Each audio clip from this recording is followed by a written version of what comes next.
नमस्कार, हमारे चैनल में आपका स्वागत है। मैं हूं रामचंद्र मौर्य। तो साथियों, आज तीसरा चरण भी संपन्न हो गया। 62% मतदान हुआ और 283 सीटों पर चुनाव संपन्न हुआ। पिछले 2 चरणों को मिला करके 283 सीट पर चुनाव संपन्न हुआ। अभी 160 सीट बाकी है जिस पर चुनाव होना है अगले 4 चरणों में।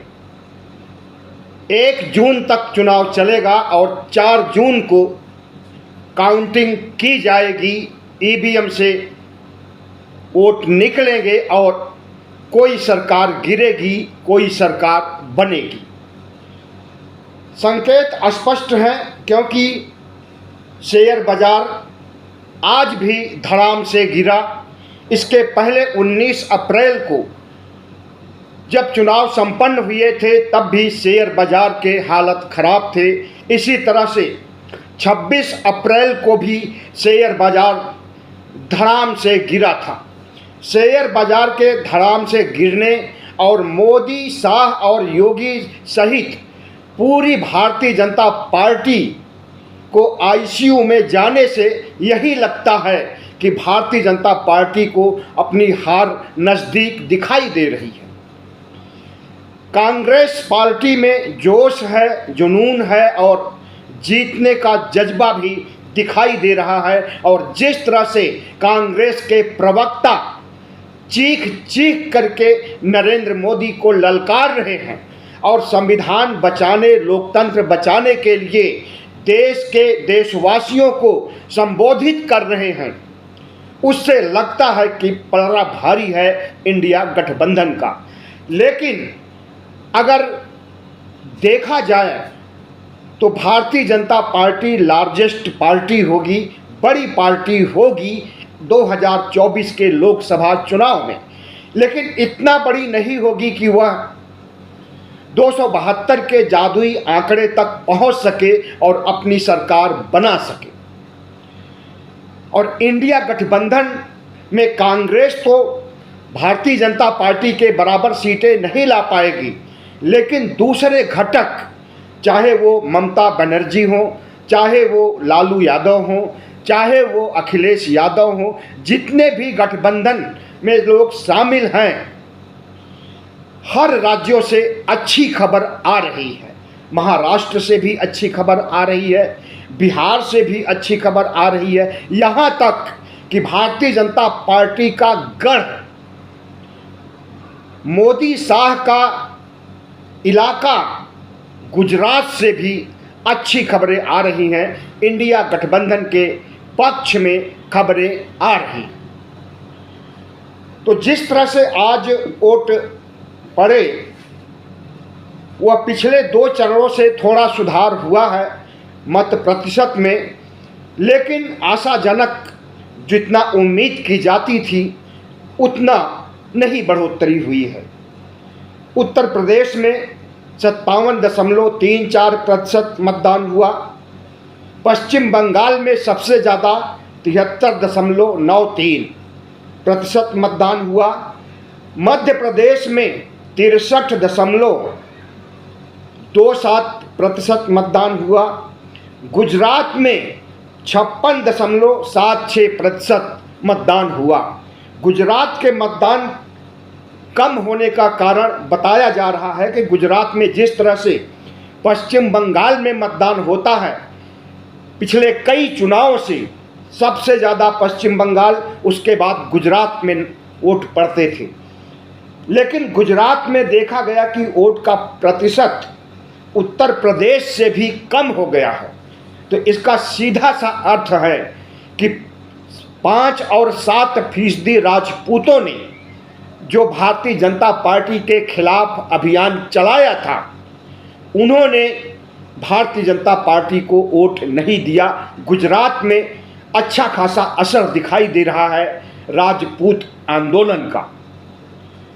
उत्तर प्रदेश में 57.34% औसत तक भी नहीं पहुंचा है। अब इसके लिए कि कम मतदान क्यों हुआ है, लोग गरीबी को कोस रहे हैं, महंगाई को कोस रहे हैं, बेरोजगारी को कोस रहे हैं और कोरोना में हुई 49 लाख से ज़्यादा मौतों को भी के लिए जिम्मेदार नरेंद्र मोदी को कोस रहे हैं। लेकिन मतदान कम होने का, प्रतिशत कम होने का, मत प्रतिशत कम होने का ठीकरा सिर्फ एक दो कारणों पर नहीं फोड़ा जा सकता है। इसकी वजह अधिक गर्मी भी हो सकती है, इसकी वजह नरेंद्र मोदी सरकार से मोह भंग भी हो सकता है, इसकी वजह संविधान को बचाने के लिए, लोकतंत्र को बचाने के लिए कांग्रेस और इंडिया गठबंधन की तरफ से की गई अपील का भी असर हो सकता है कि जिन भारतीय जनता पार्टी के कट्टर मतदाताओं ने, जिनमें दलित, ओबीसी, एससी, एसटी के लोग शामिल थे, वे घर से नहीं निकले।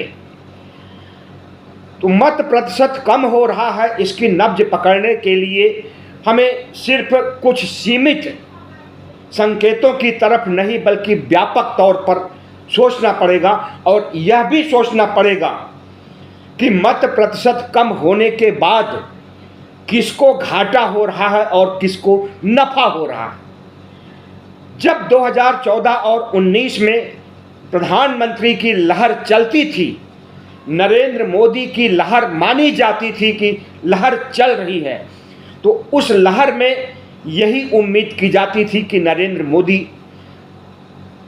बड़े मत प्रतिशत को लेकर के, ज़्यादा सीटें लेकर के जीतने जा रहे हैं।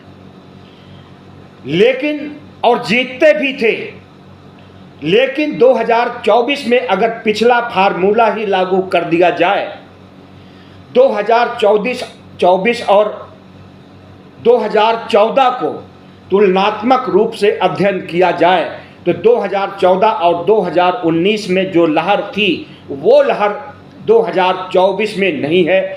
और उन लहरों से प्रधानमंत्री नरेंद्र मोदी, भारतीय जनता पार्टी को फायदा हुआ करता था। इसका मतलब कि जब लहर नहीं है और मत प्रतिशत कम हो रहे हैं तो भारतीय जनता पार्टी को भारी नुकसान उठाना पड़ेगा। ऐसा मानना है इस देश के राजनीतिक विश्लेषकों का, वरिष्ठ पत्रकारों का, बुद्धिजीवियों का और कांग्रेस और इंडिया गठबंधन के ही नहीं बल्कि भारतीय जनता पार्टी के नेताओं का भी ऐसा मानना है।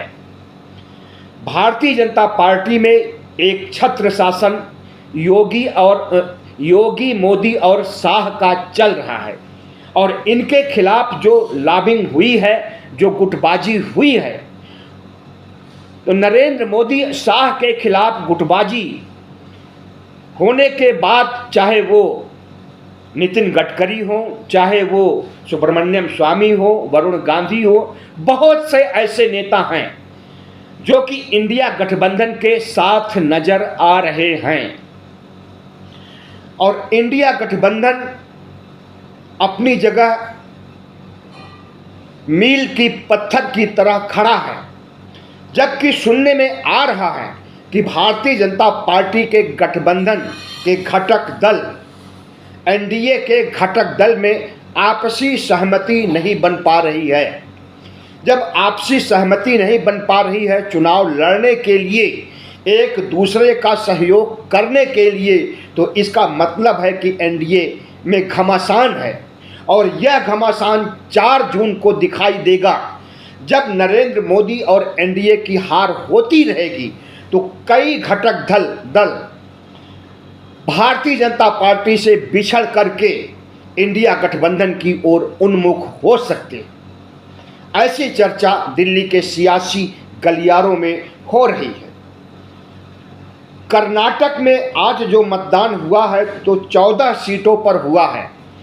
इसमें माना जा रहा है कि 6 सीट जो कि भारतीय जनता पार्टी 2019 में जीत रखी थी, उसे नुकसान उठाने पड़ रहे हैं, उस पर उसकी बुरी हार हो रही है। आपको पता ही है कि कर्नाटक में जो सेक्स स्कैंडल उभर करके अभी सामने आया है, उसकी वजह से भारतीय जनता पार्टी बैकफुट पर आ गई है।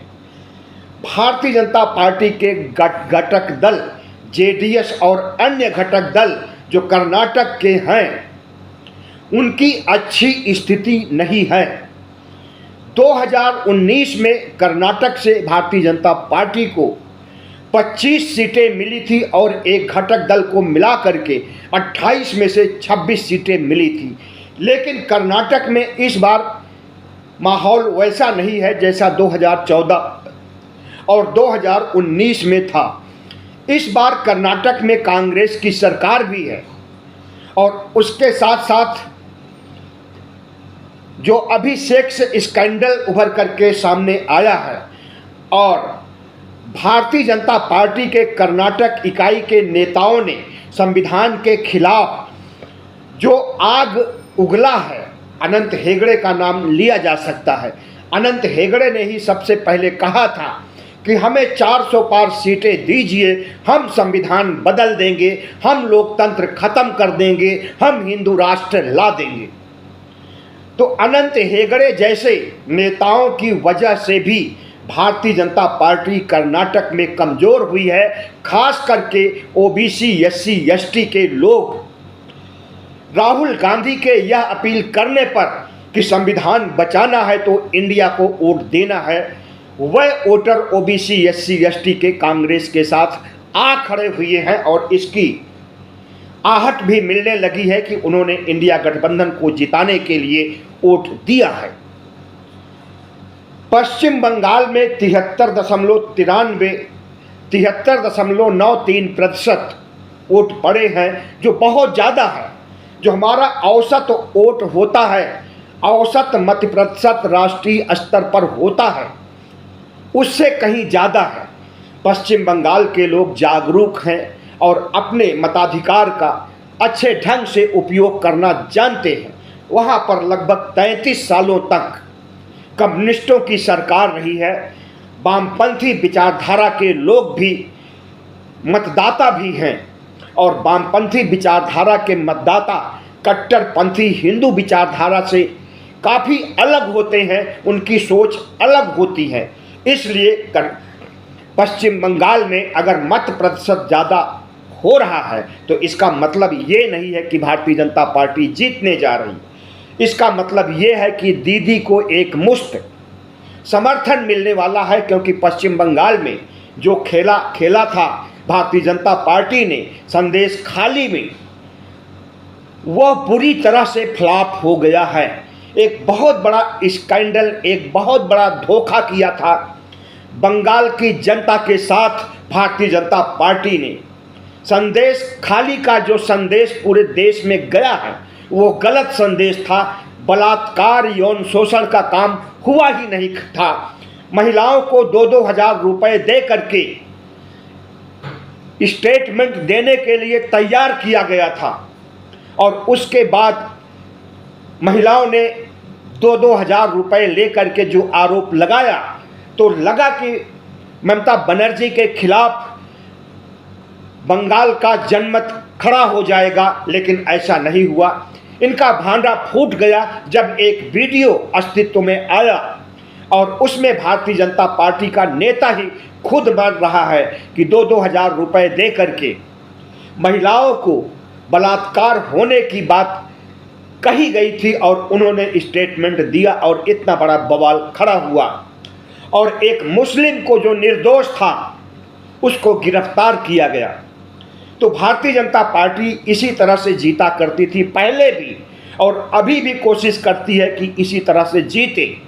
तो संदेश खाली में दंगा तो नहीं करवाया, हादसा नहीं करवाया, लेकिन यौन उत्पीड़न और बलात्कार का जितना बड़ा आरोप ममता बनर्जी की सरकार पर लगाया, उसका भंडाफोड़ होने से लगता है कि पश्चिम बंगाल में 2019 में भारतीय जनता पार्टी को 18 सीटें मिली थी और अब जब संदेश खाली का संदेश पूरे देश में, पूरी दुनिया में गूंजने लगा है, तो इसका खामियाजा भारतीय जनता पार्टी को भुगतना पड़ेगा और हो सकता है कि उसकी सीटें सिंगल डिजिट में हो जाएं, 1 से 9 तक सीमित हो जाएं।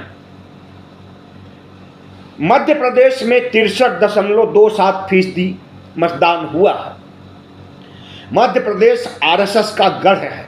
मध्य प्रदेश आज से नहीं, 2014, 2019 या यूं कहें कि 2004 से आरएसएस की प्रयोगशाला हिंदुत्व की प्रयोगशाला रही है। और इस प्रयोगशाला में जिस तरह से मुसलमान हिंदू के बीच नफरत पैदा किया जाता है और मनुवाद की घुट्टी पिलाई जाती है, उससे यहाँ की सीधी सादी भोली भाली अशिक्षित जनता उनके बहकावे में आ जाती है और भारतीय जनता पार्टी को वोट देती है। लेकिन जो परिस्थितियां गुजर रही हैं, सुनने में आया है कि लगभग 52% ओबीसी यानी अन्य पिछड़े वर्ग के मतदाता हैं मध्य प्रदेश में। और जो राहुल गांधी मल्लिकार्जुन खड़गे का संदेश गया है पूरे देश में न्याय पत्र के जरिए कि संविधान को बचाना है तो बीजेपी को हराना है, इस संदेश का असर मध्य प्रदेश में भी होगा, चाहे भले ही आंशिक तौर पर हो। इसी तरह से न्याय पत्र की जो बातें पूरे देश में गूंज रही हैं कि महिलाओं को लखपति बनाएंगे, युवाओं को स्टाइपेंड देंगे 1 लाख रुपए हर साल, 30 लाख नौकरियां तुरंत लगवाएंगे सरकार बनते ही, जो नौकरियां केंद्र और राज्य के अधीन खाली हैं उन पर तुरंत बहाली की जाएगी और तमाम लगभग 25 तरह की गारंटियां इस तरह की दी गई हैं। इसका असर मध्य प्रदेश में भी देखने में मिल रहा है। वहाँ से ग्राउंड रिपोर्टिंग करने वाले यूट्यूब चैनल के पत्रकार, गोदी मीडिया तक के पत्रकारों से ऐसी आहट मिल रही है कि मध्य प्रदेश में भी भारतीय जनता पार्टी को बड़ा नुकसान होने जा रहा है।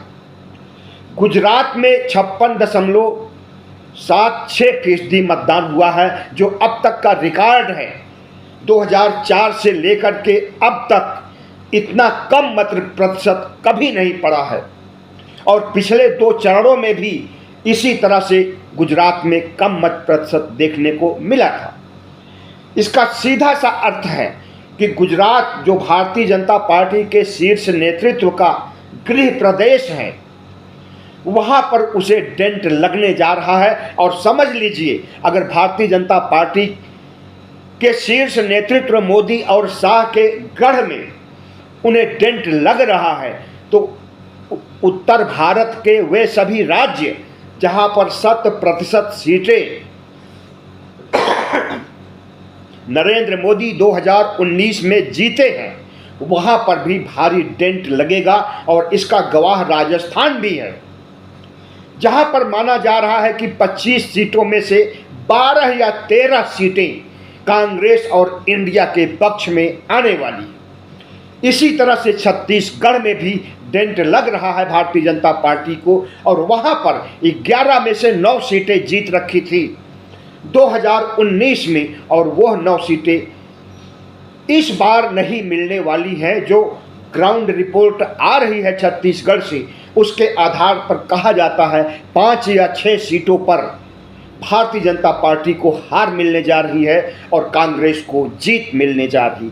अगर 50-50 का फार्मूला भी वहां लागू हो गया तो 5 या 6 सीटें कम नहीं होती है कांग्रेस गठबंधन इंडिया को छत्तीसगढ़ अकेले से। बिहार की स्थिति यह है कि वहां पर 5 लोकसभा सीट पर चुनाव हुए हैं, जिसमें 3 सीट पर इंडिया गठबंधन बढ़त बनाए हुए है। ऐसी खबरें बिहार से भी आ रही हैं। तमाम पत्रकारों के द्वारा, यूट्यूब चैनलों के द्वारा और सोशल मीडिया के जरिए जो खबरें मिल रही है, उसमें लग रहा है कि 5 में 3 का मतलब है कि आधे से अधिक सीटें इंडिया गठबंधन को बिहार से मिलने वाली हैं। आधे से अधिक अगर नहीं मिलती हैं, अगर आधी सीटें भी मिल जाती हैं, तब भी नीतीश कुमार और मोदी की बुरी हार मानी जाएगी, क्योंकि 2019 में यहाँ पर भारतीय जनता पार्टी को और उनके घटक दल नीतीश कुमार को, जनता दल यू को मिला करके कुल मिला करके 39 सीटें मिली थी, सिर्फ एक सीट पर कांग्रेस की जीत हुई थी। लेकिन इस बार गंगा में बहुत पानी बह चुका है और जो नीतीश कुमार की पलटू राम की छवि है, उस छवि के तहत और कांग्रेस के न्याय पत्र की पहुंच जनता तक हो जाने से भारतीय जनता पार्टी और जनता दल यू को बहुत बड़ा झटका लगने जा रहा है।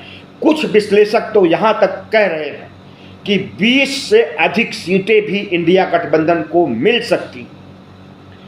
अगर ऐसा होता है तो नरेंद्र मोदी की सरकार केंद्र में नहीं बचेगी और जिन जिन राज्यों में उन्हें भारी मत प्रतिशत और भारी सीटें या यूं कहें कि 100% तक सीटें मिली थी, उन राज्यों में अगर आधी आधी सीटें गंवा देंगे तो भारतीय जनता पार्टी 272 के आंकड़ों तक कतई नहीं पहुंच सकती है। और राहुल गांधी का जो कहना है कि भारतीय जनता पार्टी इस बार 150 से कम पर सिमट जाएगी, तो उनकी कही हुई भविष्यवाणी भी चरितार्थ हो सकती है 4 जून को।